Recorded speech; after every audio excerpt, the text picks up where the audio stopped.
Okay, children, we were discussing the result of the incomplete dominance. By chance, the video was disconnected. Hence, again, I am starting from the result only. कि result क्या मिला कि one was red, two were pink, and one was white. Out of four, one was red, two were pink, and white. It can be seen here also. One is red and white, and two are pink. According to Mendel, these two pink flowers should not be there. Rather, it should be red in color. जैसे वहाँ तीन tall मिले थे, वैसे यहाँ तीन red मिलने चाहिए थे, लेकिन यहाँ पर तीनों जो हैं में से एक रेड और two are pink and one is white. अब अगर हम इसका फिनोटिपिक रिजल्ट बनाएं तो one is red, two is pink and one is white. Okay, जबकि मेंडल का 3 टॉल और 3:1 का रेशो था.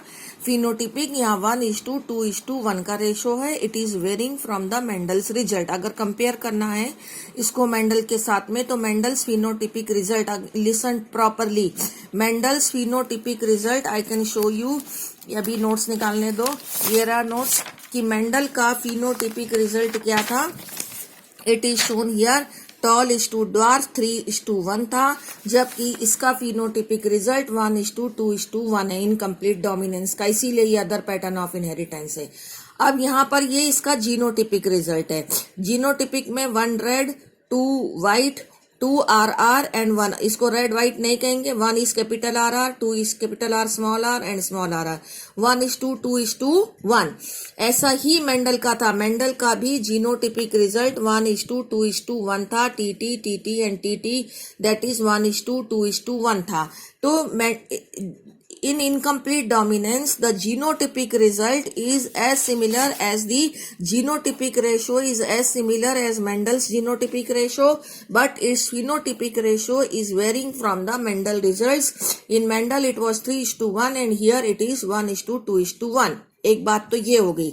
दूसरी बात इसमें ये है कि इन इनकम्प्लीट डोमिनेंस जो इसका जीनोटाइप है सेम इज इट्स फिनोटाइप. जैसे एक रेड बना है तो एक रेड आ गया, 2 कैपिटल RR हैं तो 2 पिंक बन गए, और एक स्मॉल RR है तो एक व्हाइट बन गया. तो जो इसका जीनोटाइप है वही इसका फिनोटाइप है. Genotype and phenotype are same in incomplete dominance. ये तो इसके रिजल्ट की बात हो गई. अब हमें इसका देखना है रीजन कि वाई इट हैज हैपेंड. अब यहाँ पर दिया हुआ है the everything can not be, you know, I can not read each and every line, लेकिन आप यहाँ देखें व्हाट हैपेंड वाज दैट, कि क्या हुआ कि पिंक कलर अपीयर हुआ. R was not completely dominant over the R. ये लाइन सबसे ज्यादा इंपॉर्टेंट है कि कैपिटल आर स्मॉल आर के ऊपर जो मेंडल के लॉ था वो कंप्लीट डोमिनेंस को शो कर रहा है कि कैपिटल टी स्मॉल टी पर कंप्लीटली डोमिनेंट हो गया था, या कैपिटल डब्ल्यू स्मॉल डब्ल्यू पे कंप्लीटली डोमिनेंट हुआ. लेकिन यहाँ पर स्मॉल आर के ऊपर कैपिटल आर कंप्लीटली डोमिनेंट नहीं हो रहा. इस कारण से पिंक कलर अपीयर हुआ. Hence it is incomplete dominance का एग्जाम्पल बना. अब इसका रीजन क्या है? इसका रीजन यहाँ पर एक्सप्लेन किया है कि whatever the genes are present in the body, वो जीन अपना एक एक्सप्रेशन देता है, क्योंकि वो एक तरह के एंजाइम्स बनाता है, एक तरह के प्रोटीन बनाता है, और बिकॉज ऑफ दोज एंजाइम्स और because of those proteins the expressions are there. एक जीन के 2 फॉर्म्स होते हैं. 2 copies of the genes are there which are called as allele, और उस एलील के एक्सप्रेशन से कि वॉट एवर द एंजाइम्स और protein it is coding for, according to that the characters will appear.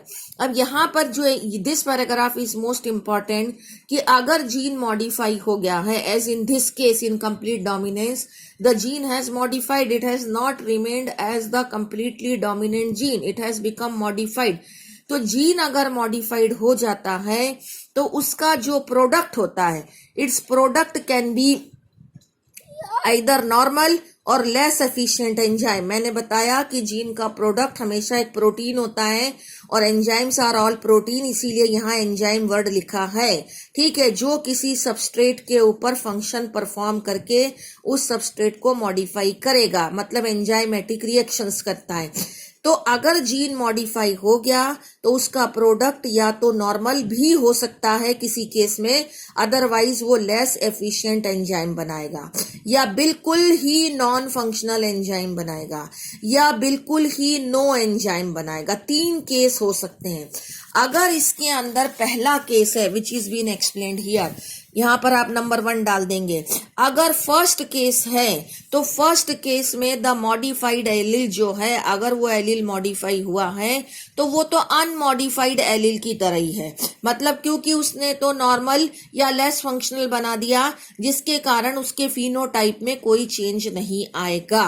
Okay, लेकिन ये केस इनकम्प्लीट डोमिनेंस में नहीं है। अगर वो दूसरा या तीसरा केस है, यानी कि नॉन फंक्शनल या नो एंजाइम बनाता है, उस केस में एलील कंप्लीटली मॉडिफाई हो चुका है और उसका फिनोटिपिक ट्रेट यहाँ पर चेंज हो जाएगा अगर वो नॉन फंक्शनल एंजाइम बनाता है, क्योंकि जो फिनोटाइप ट्रेट होता है it only dependent on the function of the unmodified allele. अगर एलील मॉडिफाइड नहीं होता तो सेम फिनोटाइप मिलता। अनमॉडिफाइड और functioning allele which represent the original phenotype, अगर अनमॉडिफाइड रहता या फंक्शनिंग रहता तो ओरिजिनल फिनोटाइप मिलता, यानी कि अगर वो डोमिनेंट रहता तो रेड कलर मिलता। लेकिन वो मॉडिफाइड हो गया है और मॉडिफाइड होने के कारण इट हैज बिकम रेसेसिव। वो मॉडिफाई होने का मतलब ही वो रेसेसिव हो गया है। It is not completely dominating over the small R. तो इसका मतलब क्या होता है, if the allele is modified it means it has become recessive and it will produce less enzyme और नो एंजाइम, वो बिल्कुल नॉन फंक्शनल एंजाइम बना रहा है। Hence the red colour has not appeared and it is not completely dominating over the small r, hence it is an example of incomplete dominance. I have tried to explain so many things in this which is not given in the book. You just listen this video again and again so that you can understand. Thank you.